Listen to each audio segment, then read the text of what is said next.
नमस्कार दोस्तों, जय हिंद, वंदे मातरम। मैं आपके साथ जायसवाल सर। आप सभी का स्वागत अभिनंदन है टीटी फैमिली शिक्षकों के परिवार जायसवाल कोचिंग सेंटर पर, पावर्ड बाय शिक्षा ही प्रकाश है।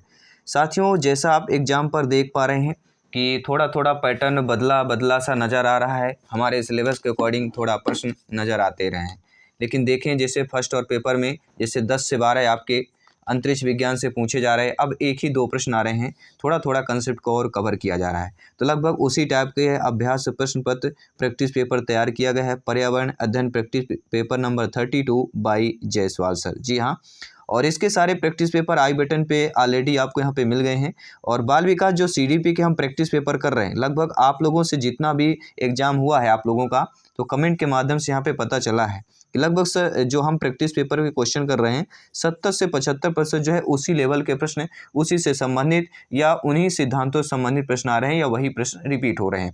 लगभग 2-3 प्रश्न हमारे प्रत्येक प्रैक्टिस सेट से जो है प्रैक्टिस पेपर से क्वेश्चन आपके एग्जाम पर पेपर पर आ रहे हैं। ठीक है, ये आप लोगों के फीडबैक के माध्यम से ही पता चल रहा है, तो बहुत बहुत धन्यवाद जो हमें फीडबैक करके कमेंट करके बताते हैं। तो चलिए, पर्यावरण अध्ययन के प्रैक्टिस पेपर पर हम जान लेते हैं कि 30 में से आपका स्कोर क्या हो सकता है। ये सारे प्रश्न संभावित हो सकते हैं, हो सकता है 5 से प्लस यहाँ पे आपके नंबर पक्के हो जाएं। जी हाँ, अगर कल एग्जाम है तो प्रैक्टिस पेपर ध्यानपूर्वक समझ लीजिएगा। इन 30 महत्वपूर्णों को अपने माइंड और कानों को खोलकर, जी हाँ, कानों को खोलकर आंखों से देखकर प्रश्नों को रिमाइंड कर लीजिएगा। पहला प्रश्न स्क्रीन पर है।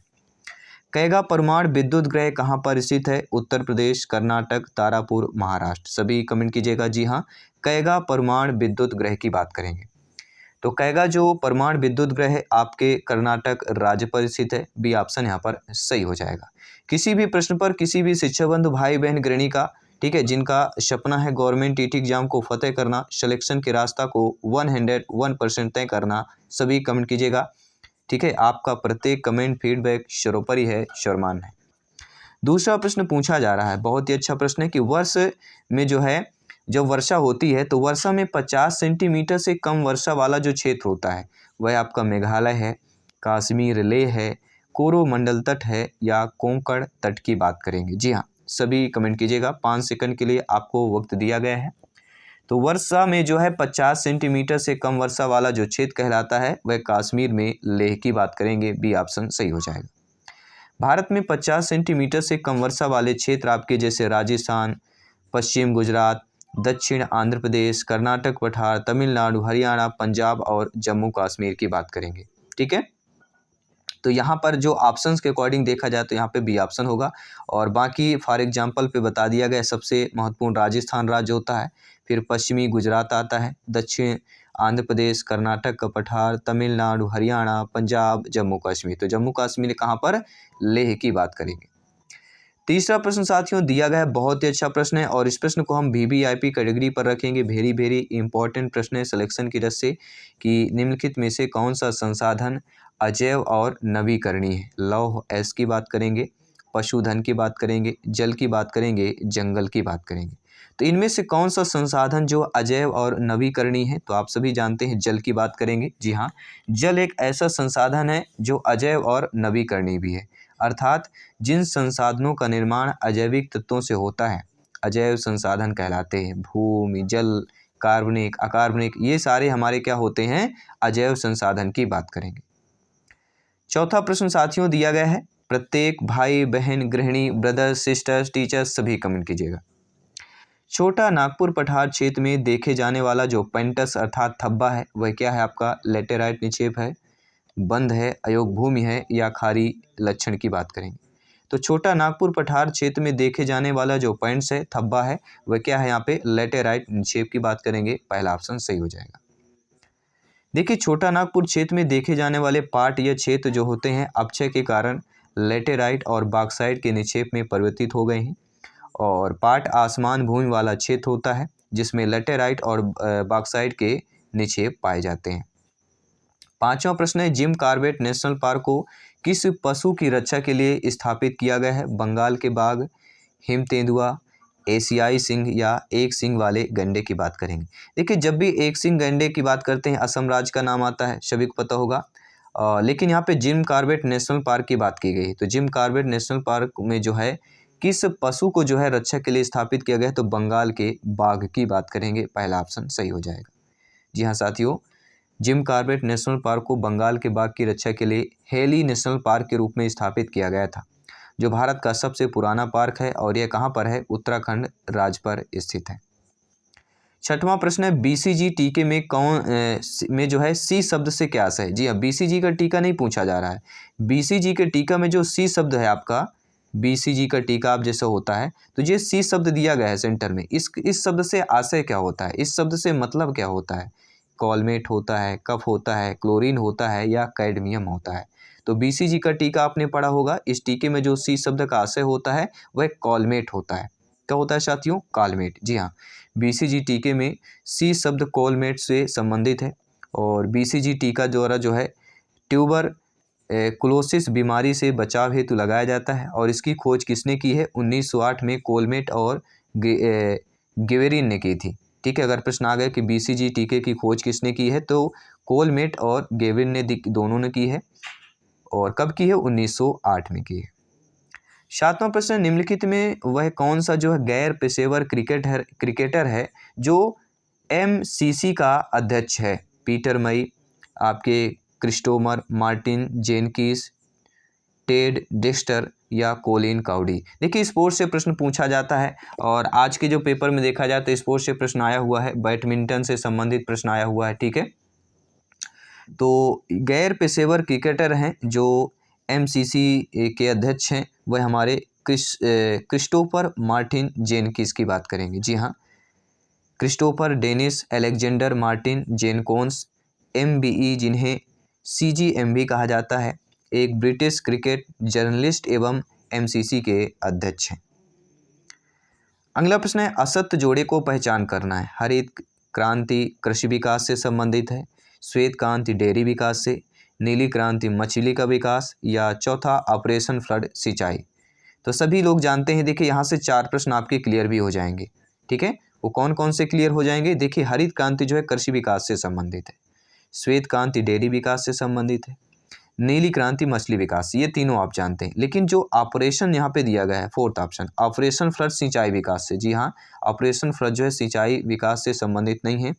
ऑपरेशन फ्लड का संबंध दूध के उत्पादन को बढ़ाना होता है। ठीक है, जिससे भारत को प्रथम दूध उत्पादक राष्ट्र बनाया जा सके।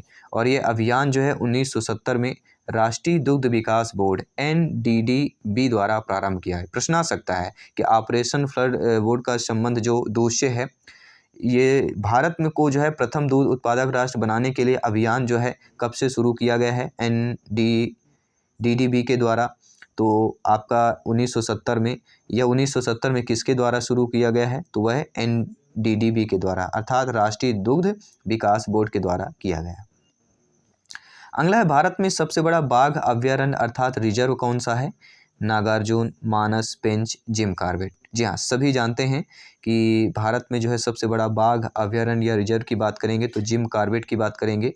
Jim Corbett national park Bharat का सबसे बड़ा बाघ अभ्यारण्य है। यह उत्तराखंड राज्य पर स्थित है। यह भारत का पहला राष्ट्रीय उद्यान है जिसकी स्थापना 1936 में हुई। मानस जो होता है, मानस अभ्यारण्य असम में स्थित है।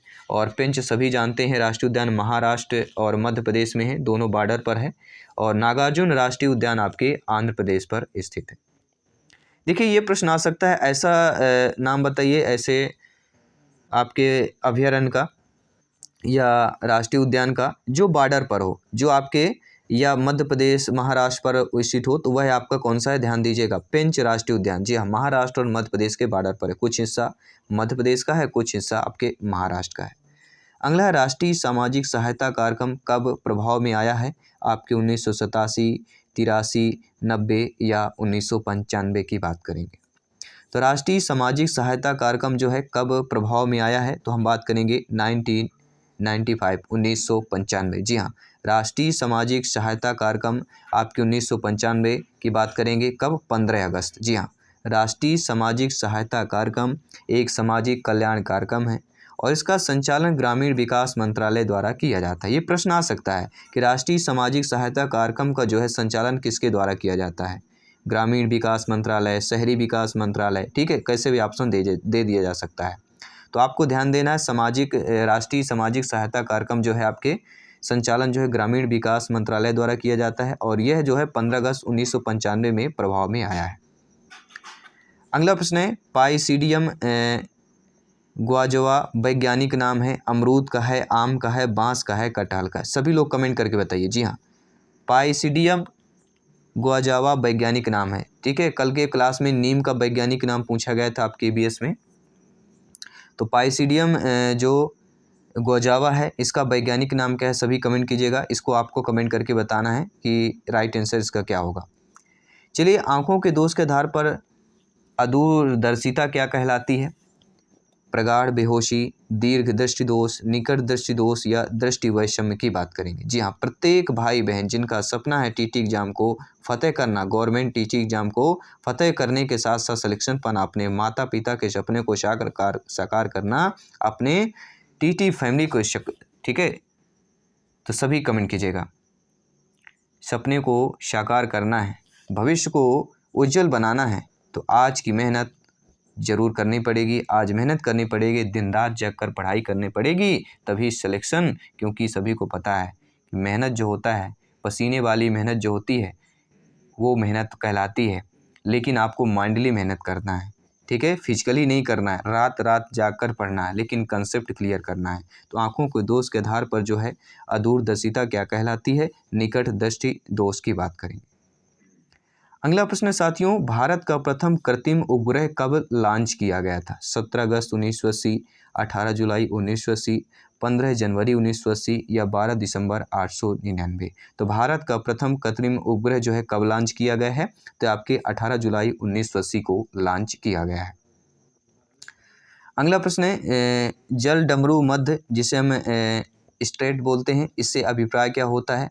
तो आप सभी लोग जानते हैं, कई बार हम जिक्र कर चुके हैं, दो महासागरों को विभाजित करने वाली भूमि को संकरी जो पट्टी होती है वह जल डमरू मध्य या स्ट्रेट कहलाती है। सी वाला ऑप्शन सही हो जाएगा जी।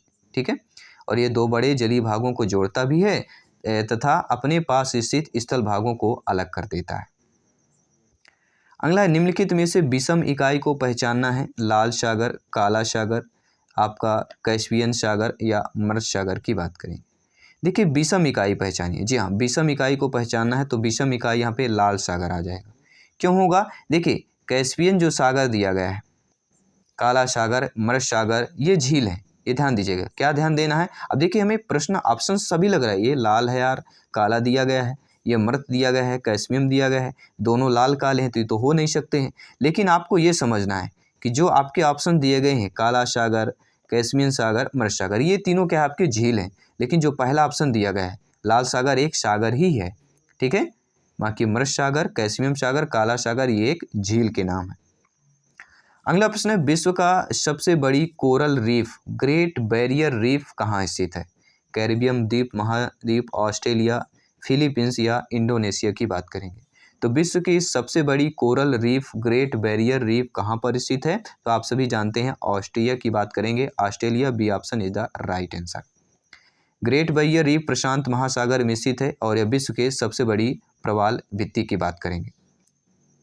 तो ग्रेट बैरियर सबसे बड़ी प्रवाल भित्ति है, नोट कर लीजिएगा। अगला प्रश्न आप लोगों की स्क्रीन पर है। जी हाँ, हिंद महासागर की सबसे गहरी खाई कौन सी है? सुंडा की खाई, एलेंटियन की खाई, आटाकामा की खाई या तिजाड़ खाई? जी हाँ, ईवीएस का जीके जो हाई लेवल का है, तो हाई लेवल की तैयारी भी करना पड़ेगा, सिलेक्शन सरोपरी है और ईवीएस में 25 प्लस का स्कोर पाना है तो आने वाले इसके प्रैक्टिस पेपर भी बहुत ही ज़रूरी, बहुत ही इंपॉर्टेंट है। और पेडागॉजिक हमने इसके पहले ईवीएस में 50 जो क्वेश्चन किए तो वो ज़रूर देख लीजिएगा, क्योंकि अब पेडागॉजी ज़्यादा आ रही है, प्रश्न देखा जा रहा है, कंसेप्ट। ठीक है, पेडागॉजी थोड़ा ज़्यादा पूछी जा रही है। तो हिंद महासागर की सबसे जो गहरी खाई है वह कौन सी कहलाती है? सुंडा खाई। जी हाँ, जब भी हिंद महासागर की गहरी की खाई की बात करते हैं, सुंडा की बात करेंगे। देखिए, आप देखते हैं हाथी बड़ा होता है और हाथी की क्या होती है? सूंड भी बड़ी होती है, तो ये बड़ा से समझ लीजिएगा। तो हिंद महासागर की सबसे गहरी खाई की बात करें, सुंडा खाई। ठीक है, ध्यान रखेंगे कि नहीं करेंगे? रखना ही पड़ेगा, सिलेक्शन पाना है तो हिंद महासागर में गतों का अभाव भी है। केवल जावा के दक्षिण सुंडा गर्त है जिसको गहराई लगभग आपके 8152 मीटर है। जी हाँ, गहराई नहीं पूछी जाएगी। ठीक है, ध्यान दीजिएगा। और अगला प्रश्न है, स्क्रीन पर क्या दिया गया है? ग्रेट बैरियर जो है कहाँ पर स्थित है? प्रशांत महासागर, हिंद महासागर, अटलांटिक महासागर या आपके आर्कटिक महासागर। तो जो ग्रेट बैरियर स्थित है वह आपके प्रशांत महासागर पर है। जी हाँ, ग्रेट बैरियर प्रशांत महासागर में स्थित है। यह विश्व की सबसे बड़ी प्रवाल भित्ति है और यह ऑस्ट्रेलिया महाद्वीप के उत्तर पूर्व में स्थित है और इसकी लंबाई 1900 किलोमीटर है। और इस प्रवाल भित्ति का निर्माण प्रवाल नामक अत्यंत छोटे छोटे जीवों के अस्थि पंजरों के लगातार जमा होने से हुआ है और जलवायु परिवर्तन के कारण इसका कुछ भाग नष्ट भी हो चुका है। अगला प्रश्न, निम्नलिखित में से किस टीम ने हॉकी चैंपियन ट्रॉफी 2016 में भारत को हराया था? ऑस्ट्रेलिया ने, जर्मनी ने, नीदरलैंड ने या दक्षिण अफ्रीका ने हराया था? तो किस टीम ने हॉकी चैंपियन ट्रॉफी 2016 में भारत को हराया है? वह है ऑस्ट्रेलिया। जी हाँ, हॉकी चैंपियन ट्रॉफी 2016 जो कि लंदन यूनाइटेड किंगडम में आयोजित की गई थी और इसके फाइनल में ऑस्ट्रेलिया ने भारत को पेनल्टी शूट आउट में हराकर स्वर्ण पदक जीता था, क्योंकि भारत फाइनल पर पहुंची थी, वहां ऑस्ट्रेलिया फाइनल पर पहुंची थी और भारत क्या होगा, सेकंड रनअप था। नींद की बीमारी अर्थात स्लीपिंग सिकनेस रोग के वाहक होता है? सैंडी मक्खी, घरेलू मक्खी, फल मक्खी, सीसी मक्खी। जी हाँ, जो नींद की बीमारी है जिसे हम स्लीपिंग सिकनेस बोलते हैं, इस रोग का जो वाहक होता है वह सीसी मक्खी होती है। ये ध्यान दीजिएगा, नींद लेना है तो सीसी बोतल मत पीना। क्या कहना है? अगर नींद लेना है, नींद की अच्छी लेना है तो सीसी बोतल से बच के रहना। नींद की बीमारी को दूर भगाओ, सीसी बोतल को दूर भगाओ। ठीक है, सीसी बोतल मत छुइए, नींद की बीमारी बिल्कुल नहीं होगी। तो नींद की बीमारी किससे संबंधित है? सीसी मक्खी से संबंधित है। देखिए, नींद की बीमारी या जिसे हमें क्या नाम से जानते हैं इसको, आपके ट्रिपनोसोमा। नींद की बीमारी को ट्रिपनोसोमा या अफ्रीकन नींद बीमारी भी कहते हैं। इसमें जो है सीसी मक्खी द्वारा फैलती है। यह ट्रिपनोसोमा गैम्बोनस नामक परजीवी से फैलता है और ये परजीवी आंत व रक्त नलिकाओं में पाए जाते हैं। लगभग 20 प्रश्न कंप्लीट कर चुके हैं, 10 प्रश्न और करेंगे और प्रेस्टीज पेपर, मॉडल पेपर आपके अभ्यास प्रश्न पत्र को कंप्लीट करेंगे। साथियों, एसिनोनिक्स जुबैटस वैज्ञानिक नाम है। तो एसिनोनिक्स जुबैटस जो है किसका वैज्ञानिक नाम है? तो यह चीता का वैज्ञानिक नाम है। चीता, भालू, घोड़ा, देखिए किसी भी का भी पूछा जा सकता है, एक प्रश्न अवश्य पूछा जाएगा। ठीक है, तो आपके एसिनोनिक्स जुबैटा चीता के वैज्ञानिक नाम है और प्रत्येक प्रैक्टिस पर हम एक अलग अलग वैज्ञानिक नाम कर रहे हैं। तो मतलब ये समझ लीजिए लगभग 32 प्रैक्टिस फिर कंप्लीट करने जा रहे हैं और 32 के हमने वैज्ञानिक नाम कंप्लीट किया है और इनमें से एक नंबर आपका अवश्य पक्का हो जाएगा। वैसे ये क्लास 5 नंबर प्लस पक्का करने वाली है। जी हाँ, न्यूजीलैंड और ऑस्ट्रेलिया में आयोजित क्रिकेट विश्व कप 2015 का उद्घाटन किन शहरों में हुआ था? जी हाँ, तो न्यूजीलैंड और ऑस्ट्रेलिया में जो आयोजित क्रिकेट विश्व कप 2015 जो था, ठीक है, ये आपके क्राइस्टचर्च और मेलबोर्न में, जिसे मेलबर्न बोलते हैं, तो क्राइस्ट चर्च एवं मेलबर्न शहरों पर आयोजित हुआ था। अब देखिए 2015 यहाँ पे विश्व वर्ल्ड कप पूछ लिया गया और ऐसे ही प्रश्न आप लगातार पूछे जा रहे हैं। ठीक है, तो ध्यान दीजिएगा, क्रिकेट विश्व कप 2015 की मेज़बानी ऑस्ट्रेलिया एवं न्यूजीलैंड द्वारा संयुक्त रूप से की गई थी और इसका उद्घाटन समारोह क्राइस्ट चर्च एवं मेलबर्न में आयोजित किया गया था। अगला प्रश्न है, भारतीय संसद की सबसे बड़ी महत्वपूर्ण विशेषता क्या होती है? इसमें राष्ट्रपति शामिल है। जी हाँ, भारतीय संसद की सबसे महत्वपूर्ण विशेषता है, इसमें राष्ट्रपति शामिल होता है। देखिए, भारत में संघ की विधायिका संसद होती है। भारत में संघ की विधायिका कौन है? संसद है, जिसके 2 सदन होते हैं, उच्च सदन जिसे राज्यसभा, निम्न सदन जिसे लोकसभा कहते हैं। यह विशेषता उन सभी देशों में होती है जहां संघीय कार्यपालिका होती है, लेकिन भारत में संघीय कार्यपालिका की यह विशेषता है कि उसका एक अंग राष्ट्रपति भी होता है, जिसकी अनुमति के बिना भारत में कोई कानून नहीं बनता है। जी हाँ, अर्थात कोई भी विधेयक संसद के दोनों सदनों में पारित होने के बाद राष्ट्रपति की सहमति मिलने पर ही कानून बनता है। अगला प्रश्न है, भारतीय संविधान के किस अनुच्छेद में मुख्यमंत्री के कर्तव्यों को परिभाषित किया गया है? अनुच्छेद 166, 166, 63, 67, 64। आप सोच भी नहीं सकते कि इस लेवल का प्रश्न पूछा जा सकता है। तो भारतीय संविधान के किस अनुच्छेद में मुख्यमंत्री के कर्तव्यों को परिभाषित किया गया है? तो आपके अनुच्छेद 167। जी हाँ, 167। अनुच्छेद 167 के तहत मुख्यमंत्री का यह कर्तव्य है कि वह राज्य के प्रशासन संबंधी मंत्रिपरिषद के भी जो है निर्णय राज्यपाल को संसूचित करे। तथा राज्यपाल जो भी जानकारी मांगे वह दे और किसी भी विषय को जिस पर किसी मंत्री ने निश्चित कर लिया है किंतु परिषद ने विचार नहीं किया है तो राज्यपाल द्वारा अपेक्षा किए जाने पर परिषद के समक्ष विचार रख पाए। अगला है किसका अर्थ है कि भारत का राष्ट्रपति किसी भी सार्वजनिक महत्व के मामले से संबंधित वह मुद्दा जिसमें संविधान की व्याख्या निहित हो इसके लिए सर्वोच्च न्यायालय से सलाह ले सकता है। तो वह हम बात करेंगे आपके सहकारी न्याय क्षेत्र। जी हाँ, सहकारी न्याय क्षेत्र का अर्थ है कि भारत का राष्ट्रपति किसी भी सार्वजनिक महत्व के मामले में संबंधित यह मुद्दा जिसमें संविधान की व्याख्या निहित हो उसके लिए सर्वोच्च न्यायालय के सलाह ले सकता है। तो सलाहकारी न्याय क्षेत्र की बात करेंगे और अनुच्छेद 143 के तहत राष्ट्रपति सर्वोच्च न्यायालय में ऐसे मामलों में सलाह ले सकता है जिनमें सार्वजनिक महत्व के मामले या ऐसे मुद्दे संविधान की व्याख्या में निहित हैं। 5 प्रश्न और करते हैं, इस क्लास को कंप्लीट करते हैं। भारत के संविधान की प्रस्तावना में कितनी बार संशोधन किया गया है? देखिए कई बार किया जा सकता है लेकिन भारत के संविधान की प्रस्तावना में अभी जो है लगभग एक ही बार संशोधन किया गया है। जी हाँ, भारत के संविधान की प्रस्तावना में केवल एक बार संशोधन किया गया है। 42वें संविधान संशोधन अधिनियम 1976 द्वारा समाजवादी, पंथनिरपेक्ष और अखंडता शब्दों को जोड़ा गया है। कौन कौन शब्दों को? समाजवादी, पंथनिरपेक्ष और अखंडता, इन 3 शब्दों को जोड़ा गया है 42वें संविधान संशोधन अधिनियम 1976 की बात करेंगे। विधान परिषद की सदस्यता जो है प्राप्त करने के लिए न्यूनतम आयु कितनी सीमा है? तो अगर विधानसभा के सदस्य चाहिए तो विधान परिषद की सदस्यता के लिए जो न्यूनतम आयु निर्धारित की गई है वह लगभग 30 की बात करेंगे। जी हाँ, देखिए इसके 1/3 सदस्य हर दूसरे वर्ष की समाप्ति पर अवकाश ग्रहण करते हैं और उसके स्थान पर उतने ही नए सदस्य फिर निर्वाचित किए जाते हैं। इस प्रकार से प्रत्येक सदस्य 6 वर्ष तक विधान परिषद का सदस्य बना रहता है जबकि विधानसभा के सदस्यों की न्यूनतम आयु 25 वर्ष होती है लेकिन यहाँ पे 30 वर्ष मानी गई। अगला प्रश्न है राज्यपाल को पद और गोपनीयता की शपथ किसके द्वारा दिलाई जाती है?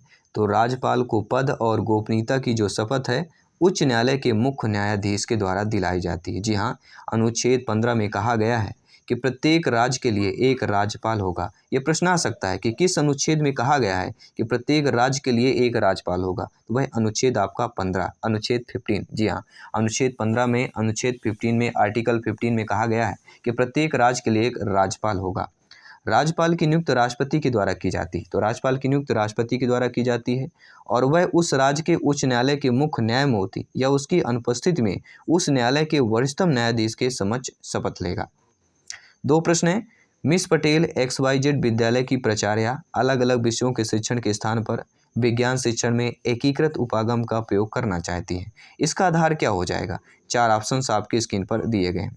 देखिए मिस पटेल यहाँ पे एक अध्यापिका की बात कर रहे हैं। XYZ विद्यालय की प्राचार्य हैं जो अलग अलग विषयों के शिक्षण के स्थान पर विज्ञान शिक्षण में एकीकृत उपागम का प्रयोग करना चाहती हैं। तो इसका आधार यही है कि सभी विषय आपस में जुड़े हुए हैं और शिक्षक उनकी पाठचर्या के मध्य जो है संबंध को जोड़ सके।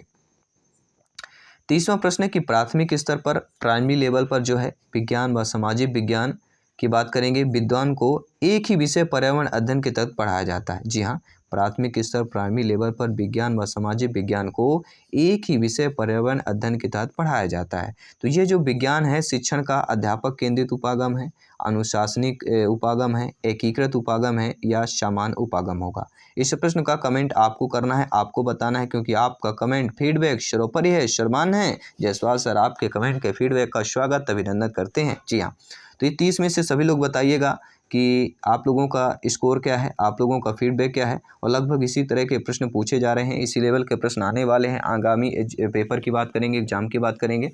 और सभी मित्रों को शुभ रात्रि है, जिनका भी मॉर्निंग में पेपर है ऑल द बेस्ट है। जायसवाल सर शुभकामनाएं करते हैं, माँ सरस्वती जी से प्रार्थना करते हैं कि आप लोग जो मेहनत की अभी तक उस मेहनत का सफलता का पाने का अवसर आपको प्राप्त होने वाला है। तो बेहतरीन पेपर देने जाइए, निसंकोच देने चाहिए, एक एनर्जी के साथ जाइएगा, अपने आप में नेगेटिव मत लेकर जाइएगा। पेपर देना जाइए, एक एनर्जी लेकर जाइए, वादा करता हूँ 2 से 3 नंबर एक्स्ट्रा करके आएंगे आप लोग। जी हाँ, एनर्जी लेकर जाइएगा, कभी निराश मत होइएगा। पेपर देने के बाद ठीक है, रिजल्ट तो आपको ऐसे ही पता चल जाता है, लेकिन पहले ही निगेटिविटी अपने अंदर मत लाइएगा।